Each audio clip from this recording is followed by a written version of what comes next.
tebanipun ing antawisipun ingkang dumunung wonten ing Turiraya.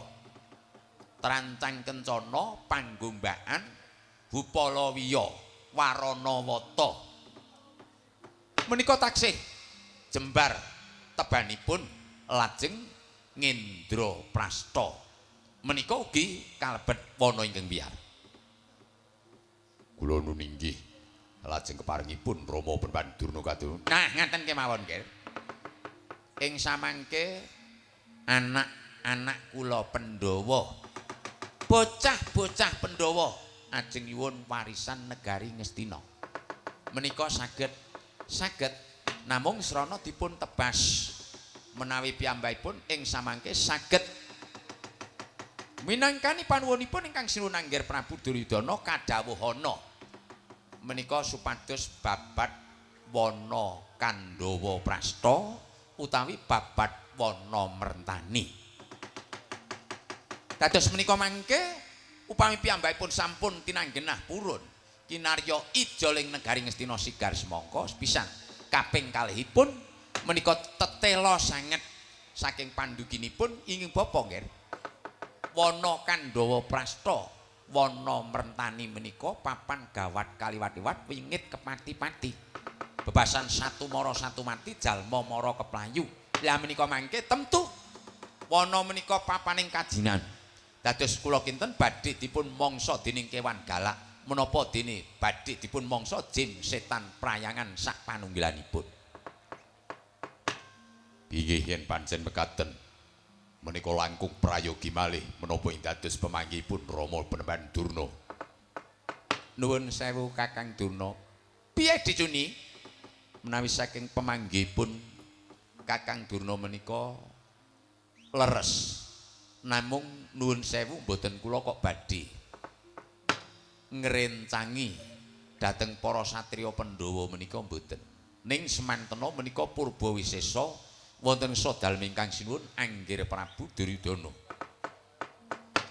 Dados upaminipun mangke kadhawuhan babat wana Kandhawa Prasta kula kinten sagah.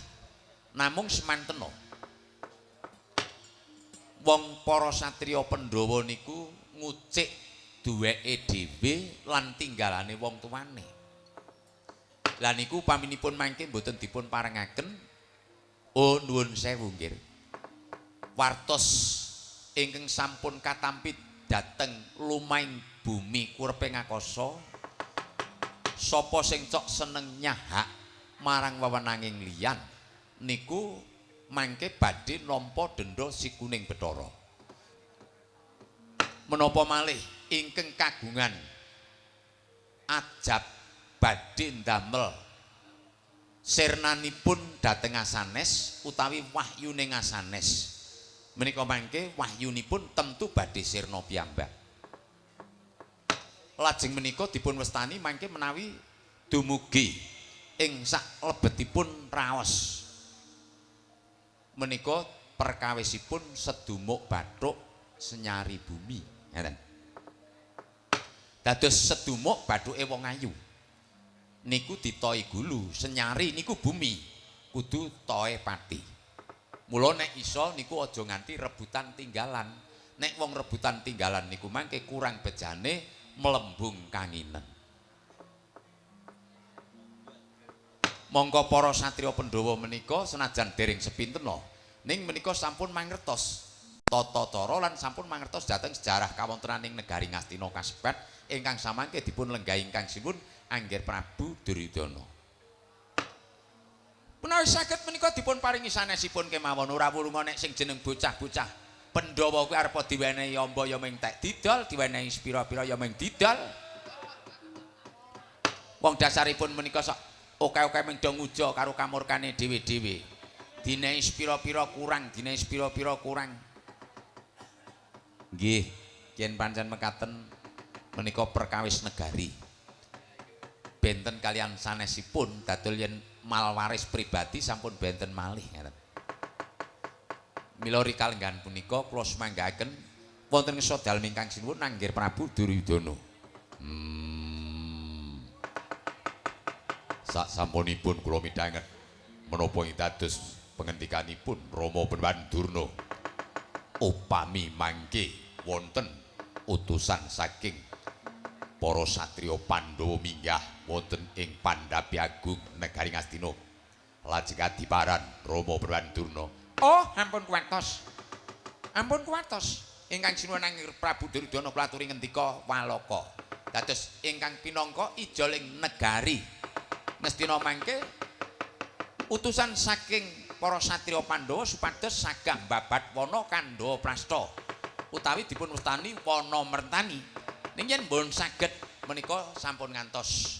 Namung menika namung satunggaling tata gelar nggih tumrap batos mangke ingkang bapa menika cetha para satriya Pandhawa menika mangke badhe kula loropaken wonten telenging wana Kandha Prasta supados dados mangsaning sata galak ingkang dumunung wonten telenging wana Kandha Prasta lan wana mertani. Mila nggih sampun ngantos kuwatos mangke yen wonten menapa-menapa ingkang bapa ingkang sagah ngrenah kedadosanipun negari Ngastina supados tata titi tentrem landhaharja. Sigra permana ganca sigra ngrakit tawang sasangka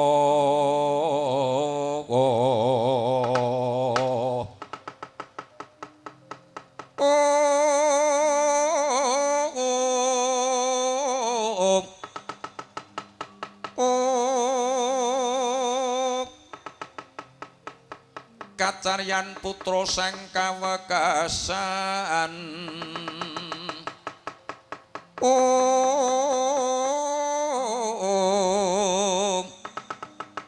mulatori sang wisang geni paya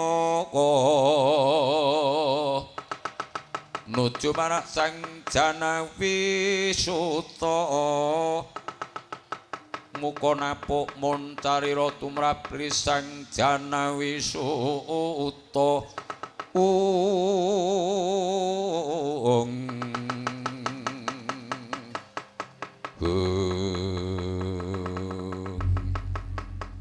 panggih teka mangkono kocapok eca denya imbal wacana wong agung Ngastina Prabu Duryudana nalika semana ginemraras Gandarasa kaliyan Sang Rekyana Patih Harya Sengkuni dalah Sang Tapa Begawan Durna Sri Duryudana kinarya nglenggahi Tri Panduran Tri wilangan telu pandurat pangandikan tigang limah boya kawedaring lati kasaru gegering Pasebandawi negara Ngastina kaya klebon parangamuk bebasan pihak ngarsa tangkeping wuri nenggih kocapa ora kaya sinten kang kepareng miyak tatananing swasana Pasewakan Agung negari Ngastina rikala semana utusan saking Wukir Martamu nenggih Sang Kusumayu Dewi Kunti Talibranta ingkang sampun kadherekaken ingkang putra Raden Bratasena ya Raden Haryasena lampahe Sang Kusumayu Kunti Talibranta miyak swasana ndadosaken kagiyating para wadyabala kang kepareng anggantung seba dembrojog tanpa larapan.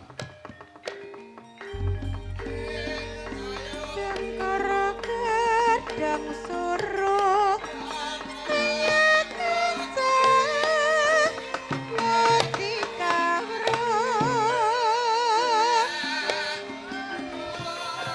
Dharma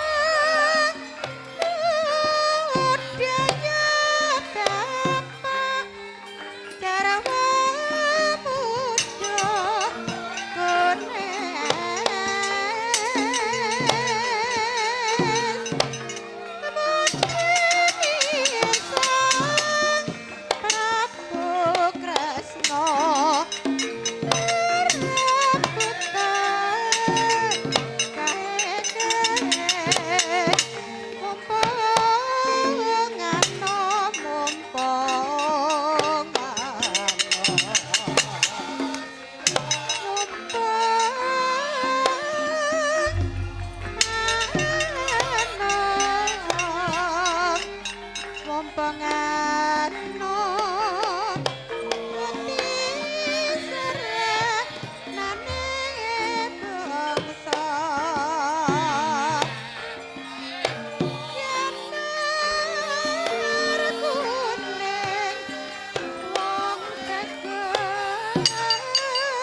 Anjrah lir sang puspitorum kaangkat tiuping samirana mrek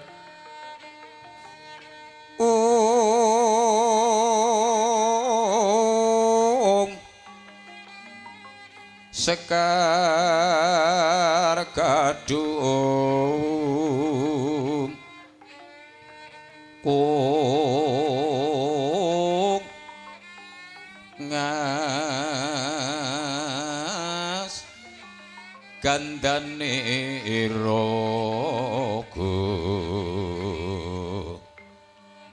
mawi raras retnaning deya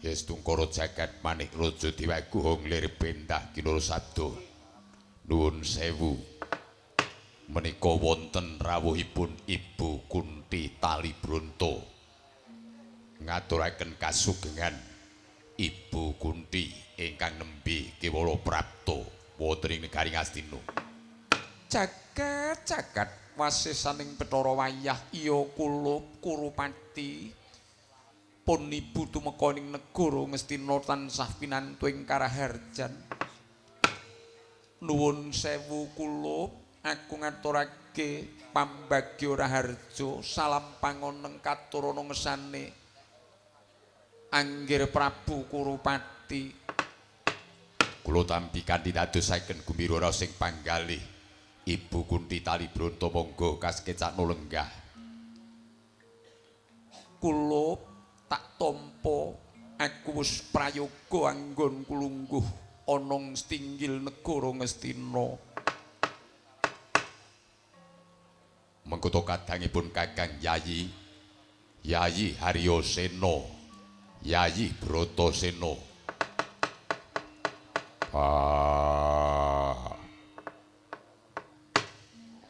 Kurupati kakangku ana wigati apa padha raharja jeneng para ngadhep pamujine Kurupati kakangku tansah nemu raharja nggonku ngadhep ing ngersane Kurupati kakangku nanging sing gedhe pangapuramu aku ora bisa ngracik basa nata ukara ora bisa nyembah lan aku ora bisa nata tata trapsila ora bisa lungguh ana ngersane Kurupati kakangku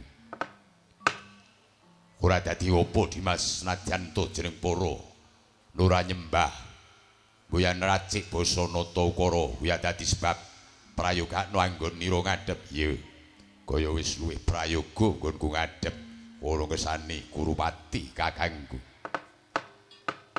kundur dhateng sanipun Kanjeng Ibu ana dawuh menapa kula rawuh wonten ing negari Ngastina sumengko pengawak brojo ndamar sasi wonten mikados menapa badhe paring dawuh menapa dhateng ingkang putra pun Duryudana jagat ngene yo nggir aku tumeka ning negara Ngastina kang sepisan tuwi kasugenganing para anak-anakku Kurawa kabeh banjur kang kaping pindhone aku tumeka ana ing negara Ngastina nuwun sewu nggir Kurupati aku uga kautus dening Kanjeng Rama Begawan Abiyasa kinen ngaturake salam pangoneng lan salam taklim katurana ngesane Anggir Prabu Kurupati kula tampi dadosaken gumbira kang kaping telune ndadekno kawuninganmu nggir anak Prabu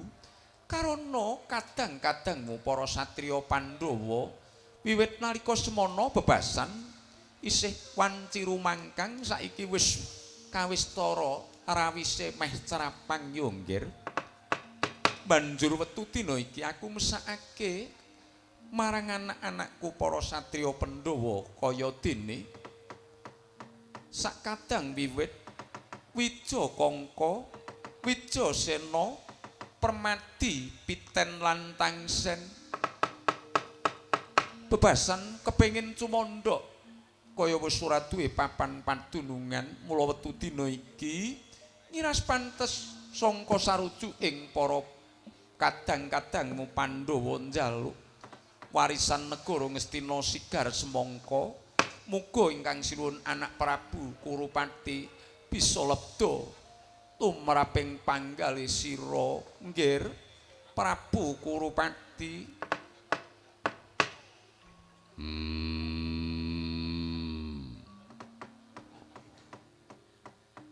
Kados pundi paman Jenguni?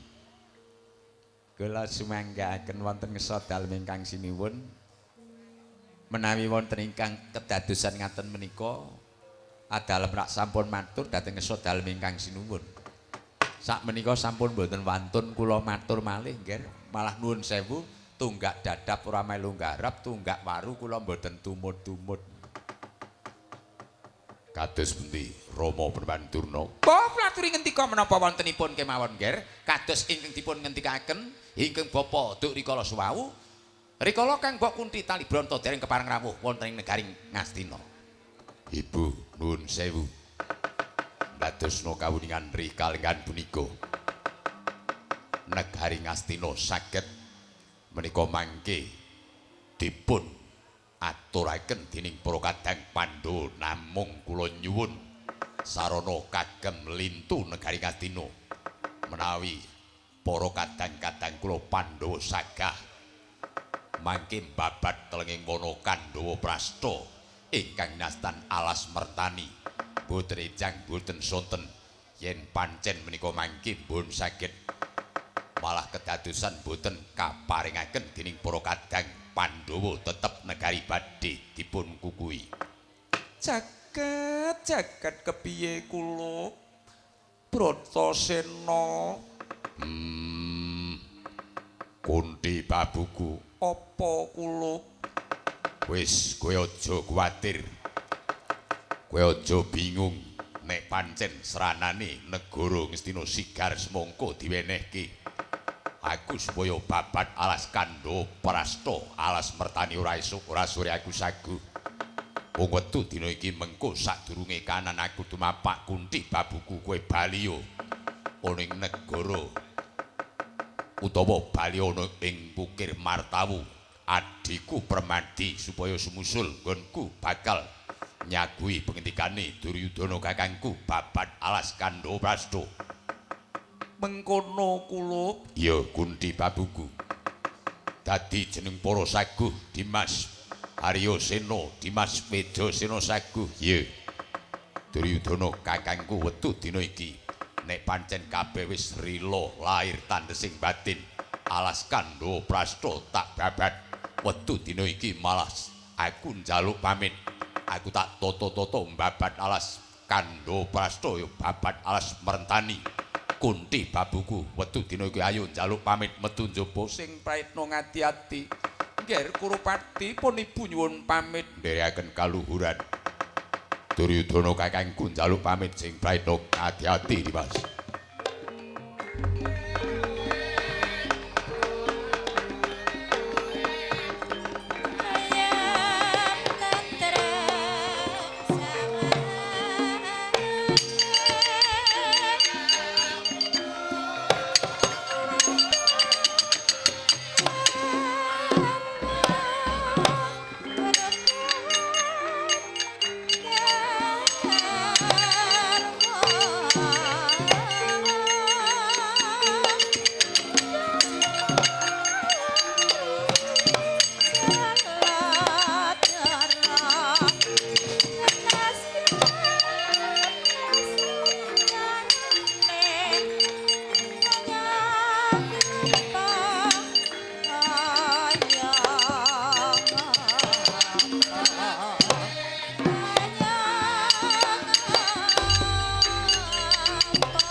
Haryo Sengguni kula nuwun wonten paring dawuh nggih rumaos lebda dhateng raos sing panggalih lajeng kados pundi saking keparingipun Rama Brahmandurna. Oh, hari loko swalu gimbal kamana kapulungana.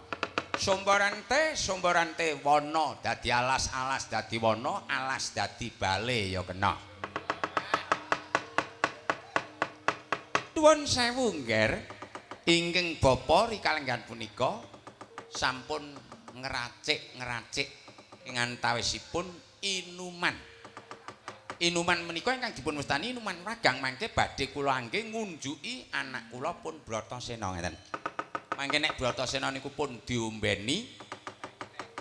Namung ombenipun menika detika omben ingkang dadosaken caya nur cahya babar pisan boten. Menika pancen Bratasena badhe kula paringi inuman daru beksi.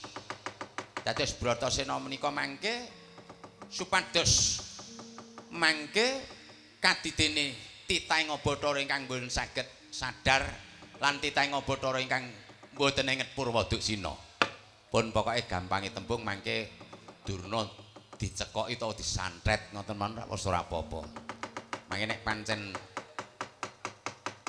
Kakang Durna niku ajeng gawe inuman dinehke Haryasena.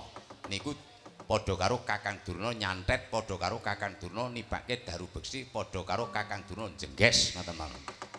Mun ampun kuatos dicuni. Mangke uger kula ingkang badhe naros.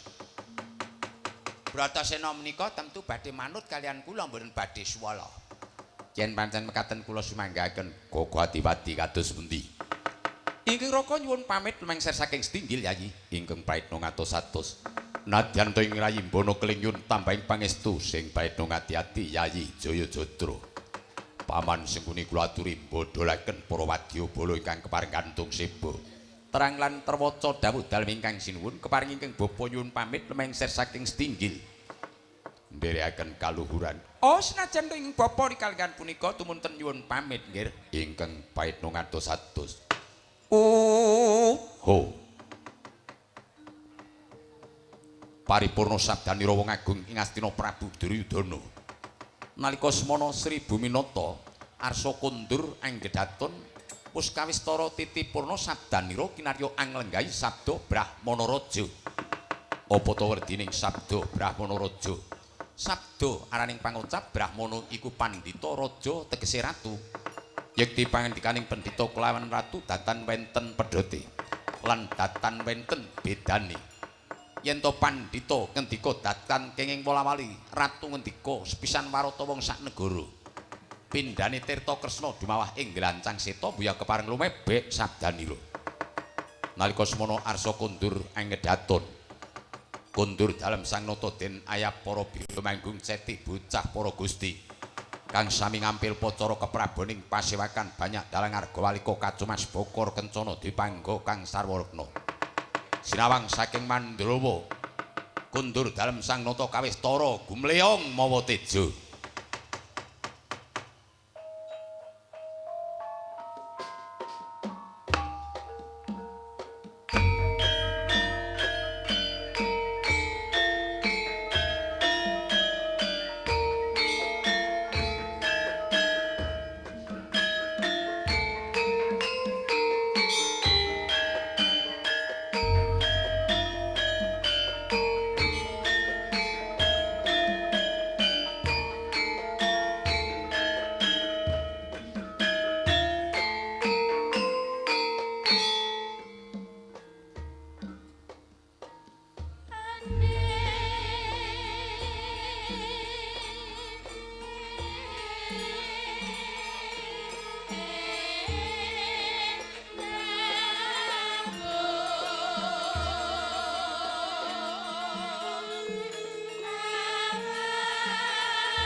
prayogi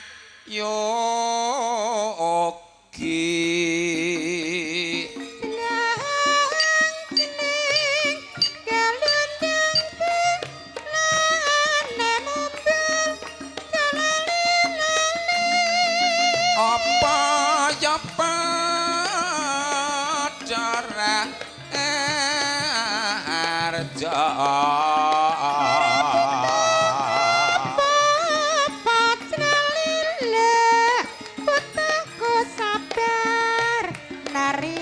lah piye pawer taneh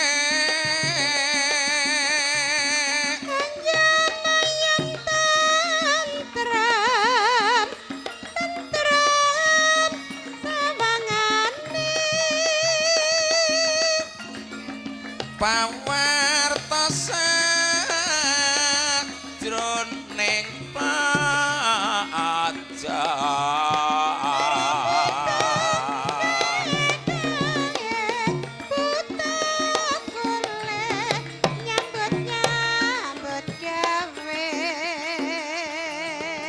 marah tokake kandakna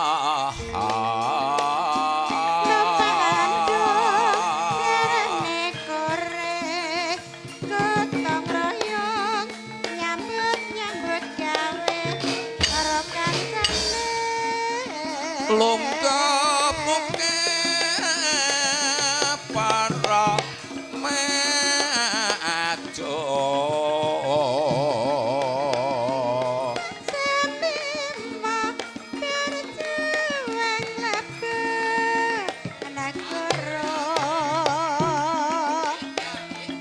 atur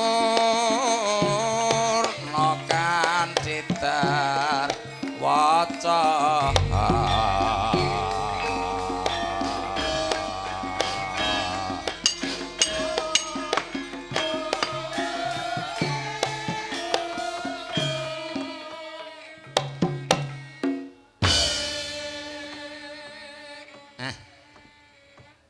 Nduk, ana apa? Ayo disambung Sekar Asmarandana supaya kowe nyambungi, kowe mangkat dhewe, mangsuli apa kowe kongkonan? Aku tak nyuwun tulung. Sapa? Mengko aku ben iso lega kuwi. Aku tak nyuwun tulung karo pini sepuhku. Ya pepundhenku sepuh. Sapa? Raka Mas Purwanto Broto Pangarsa. Oh, ngono. Ora kongkon karo Waluh? Ora, engko wae. Ya.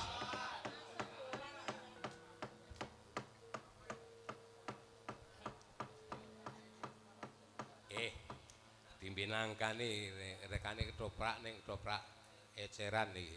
Mboten napa-napa. Toprak eceran ya ora dadi sebab, sing penting rak kompak. Kompak. Bagus titik. Nggih. Mboten iso payu kabeh nggih. Payu mboko sithik terus siji loro nu ora apa-apa sing penting payu. Ayo sare teng kleler dhewe. Ayo Pur. Keringan jaman biyen ketoprak golek tegesan yo. Wis padha tuane do kaya biasa wisan. Biyen yo bagus dadi kiper barang wangun saiki yo mbluk. Ya padha wae. Karo Mas Es kae alah. Padha wae karo Keng Slira kuwi lho, Pak Dik. Iya, aku ya. Nek biyen ki Dek isih enom Keng Slira ku wah nggih sing muni jeneng Waluh Waluya ngono kuwi wis neng THR wis kaya sensomba kae. Ning saiki bareng suara ketemu meneh kok wis grumbyang-grumbyung kok biasa. Ayo men sing penting sehat. Nah iya, wong sehat ki larang. Biasa nek lara-lara ya njek mek modar. Ah iya. Wong sehat ki karang ya larang regan. Weh larang. Nganggo iket ngantek lobok kok nek ra sehat ki. Iki pakaianku carry ning nggon mobil dadi aku nganggo dek Pak Dukuh. Iki nyewa pira engko iki aku ya? Ya ora apa-apa, carry ya ora apa-apa. Sing penting ketok iki alah wong arep njilih barang ora ana sing preso. Anjlih Watina RT 05 jebul ming pecis. Ayo nek ning nggon pasmuan ngene ya kudune apike kudu blangkon. Ayo blangkon aku piye ngono. Ayo Dik Pur. Iya, Rasah mikirke bon. Nyanyi nyembang. Isih kelingan ora? Dina cange bocah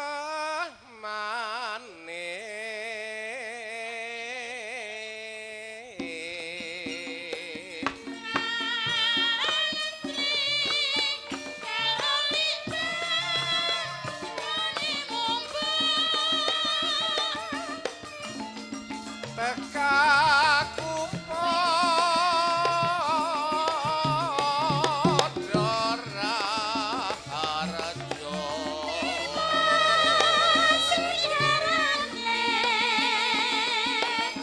Ayo bangun negarane mertoyo sampeka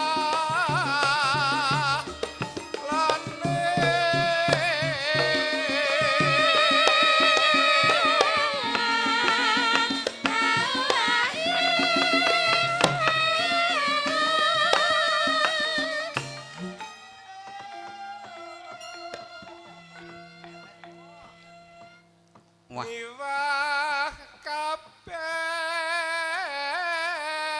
para panjang suarane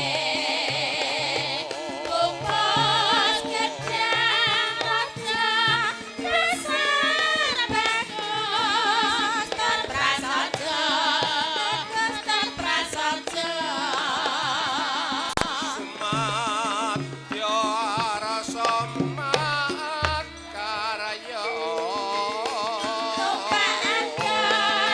carane goreng gotong royong nyambut gawe tambah siji karo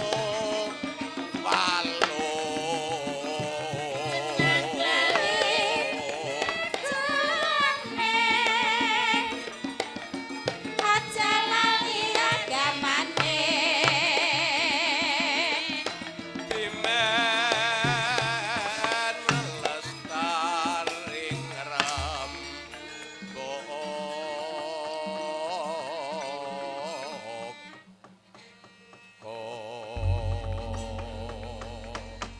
wah matur nuwun wonten ngesanipun Raka Mas Purwanto Brata Pangarsa ingkang sampun kersa ngaturaken wontenipun Sekar Asmarandana. Ya, Nduk? Iya. Lan awake dhewe ing kene sadurunge matur ing akeh-akeh. Kula nuwun wonten ngesanipun para pinisepuh adi sepuh ingkang pinangka songsong agunging para kawula ing dusun mula ing antarane sapa wae tokoh masyarakat uga masyarakat kabeh lan Bapak RT, Pak RW, Pak Dukuh, Bapak perangkat desa, Bapak lurah komplit sing padha dadi pengayomaning para sedulur ing mula. Iya. Nimbali awake dhewe, Nduk, menawa nganakake merti desa utawa rasul sing rikala semana lantaran karo Pak Dukuh karo panjenengane Mas sapa kae lali. Pokoke sing rawuh ning Sodongku ngono wae. Mas Wanto lah rak ngono. Iya.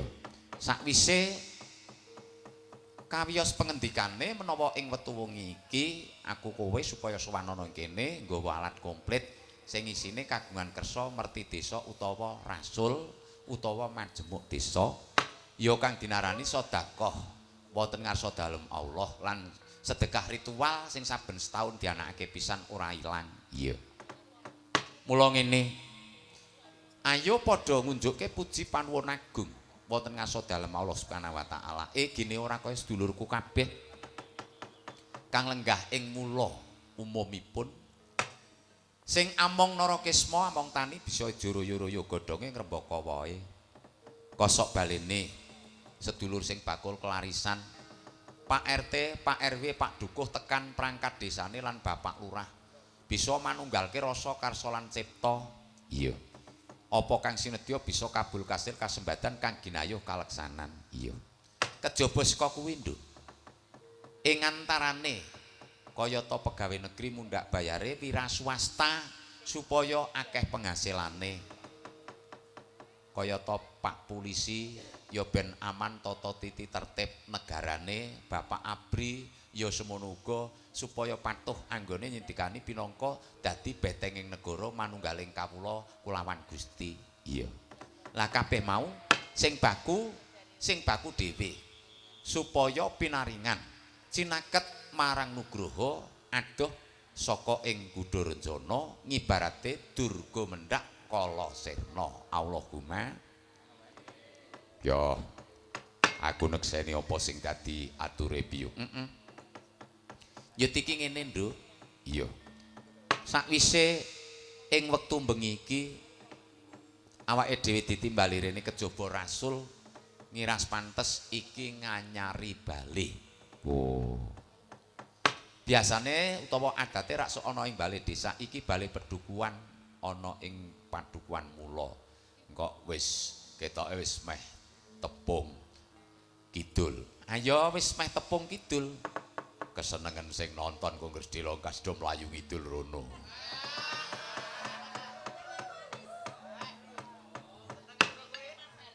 Ora ming sing nonton ya malah sindene iki mau sing teko keri imbas-imbis.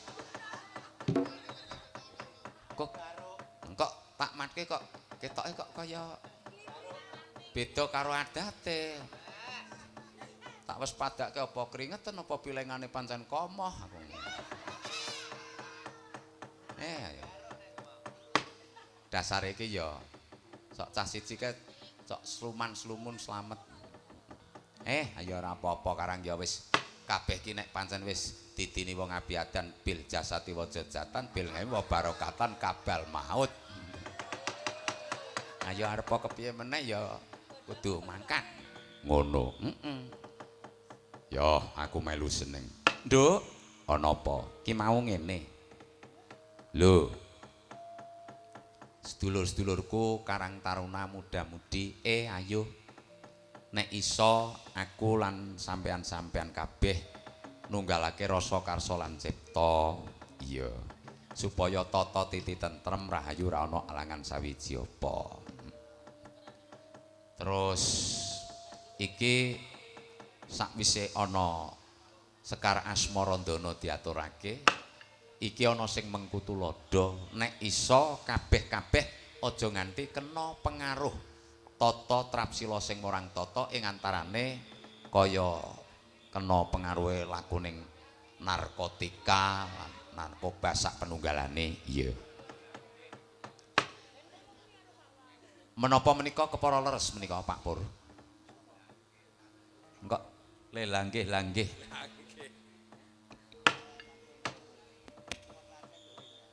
Napa nika Pak?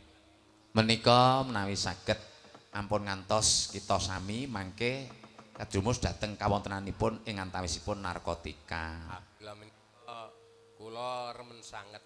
Nggih. Iki manunggaling kawula lan Gusti niku sing sejumbo kae cipta rasa lan karsa mahanani tata titi tentreming kahanan. Nggih. Ini warga masyarakat yang Mula menika wah balene anyar. balene anyar gitu. Warga masyarakat sayuk rukun Pak Bandol RT. Ngrompol. Nggih. RT RW ini niku gawean sing ora enteng lho. Wah, mboten enteng niki pun nelaske pinten mawon ragate. Lah nggih. Dadi RT RW niku dadi pengayom ing kawula cilik nggih to. Nggih. Ya nggih. Mboten prabedane dadi pengurus. Nek iso pengurus niku ya iso ngurusi kawulane. Nggih to? Nggih. Aja nganti malah dadi urusan. Nggih. Ning sok nek sing akeh-akeh iki malah ora kepeneran nek dong dadi pengurus ora iso ngurusi kawula lan sedulur lan tanggung jawab malah sok kurang bejane dadi Lah urusan. niku elekan niku. Nggih, nggih. Mula panyuwun kula nek iso dadi pengarep menika ya nek nglayani karo kawulane aja kebak pengarep-arep tur aja arepan. Gitu. Nah, nggih, leres. Syukur dadi wong arep niku iso sambang, sambung, syukur sumbang, nek perlu aja nganti sombong. Nah gitu. Nggih, sambang sambung syukur iso sumbang ning ora kena aja nganti sombong lan aja padha sombong. Adane nek wong sombong niku njur lali. Nggih. Lali marang sak kabehe. Ah ngaten nggih nggih. Nuwun sewu. Nggih. Menika mila dalem matur narkotika. Menika pancen wonten maknanipun. Lah nggih. N ingkang sepisan menika negara, lajeng A menika akan, R menika rusak, Nggih, nggih. lajeng K menika kalau, Nggih. O menika orang, T menika tidak, I menika imam, lajeng K ingkang malih menika kepada, Weh. A yang terakhir Allah. Dados narkotika menawi mangke saged boten dipun atur, negara akan rusak kalau orang-orang tidak iman kepada Allah. Wah, kok isa-isane lho Dik Sange. Inggih. Bot-bote wong golek sandang pangan nggih. Pokoke sta ning rata basa niku. Nek nganu ngoten niki Dik Sange. Nggih. Sesuk-esuk niki ibu-ibu waranggana niki ajeng do kula jak anu. Ajeng kula do jak Ajeng dinapake warangganane dinapake. Nggih. Ajeng dicak teng pundi? ajeng kula jak narkoba. Weh, lah kok dicak narkoba ning pripun to? Lah pripun? Lah kok malah ajeng dicak? Narkoba niku narik kolore bapak ngoten. Oh. Nggih nggih nggih nggih. Kolore bapakne dhewe-dhewe sesuk-esuk. Lah nggih nggih nggih nggih. Nika waluh nika kok nyambut gawe napa ditang mriki. Nggih pun mangke nuwun sewu menika mesti nyambute gawe pun. Sugeng dalu lan wilujeng dalu Pak Dewaluh. Nggih, sugeng dalu Mbak Cangik. Nggih. Pripun kawontenan sedulur ngandhap utawi kilen rak nggih do wilujeng to? Nggih, wilujeng sedaya sehat-sehat. Nggih, syukur nggih. Nggih, kula jaga sowan mriki tepat waktunya. Senajan to wau saking Klaten lajeng mriki timbane bari ngeterke anak kula lajeng kula jak mriki. Ngaten Nggih, nggih. anak kula wedok. Wedok Nggih, ngandel men. niku kok mboten ngandel pripun, anak kula wedok sik ragil. Oh, niki. anak tenan apa anak? Nggih, anak ora. Nggih anak tenan sampean iki kepiye? Lah iya kok. Wong anak tenan kok senengane do curiga.